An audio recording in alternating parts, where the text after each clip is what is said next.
Hello guys, i-share ko lang sa inyo yung aking pinapakain sa aking mga alagang kalapate. So ito, bumili po talaga ako ng patukan nila. So apat na klase po ito ng mga buto.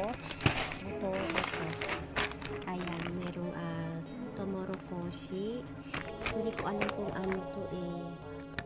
Tapos meron parang munggo at parang beans. Ayan, apat na klase.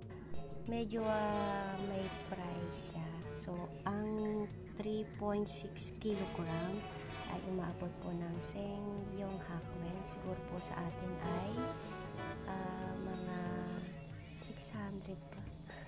Hindi ko alam. So, yun. At pag bumili po ako nito is 4 days. Ayan, dalawang takal dito. Ayan, ito na. Tapos, nilalagyan ko pa po ng dalawang tinapay.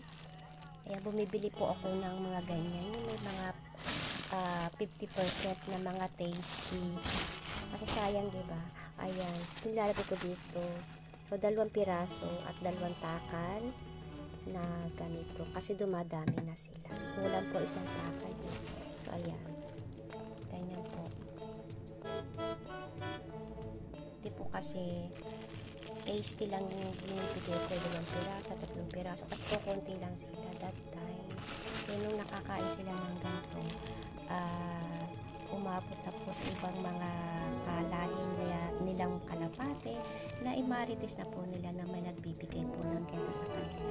So ako lang po nagbibigay ng ganito, talagang binili ko pa po yung pagkain nila para meron silang vitamins, para meron silang lakas. Ayan lang po mga idol. Masaya po ako sa ginagawa ko. Maraming salamat sa mga nanonood po ng aking mga video. Ayan, sana po ay nagustuhan. Ayan, thank you so much. We love you all guys. Bye.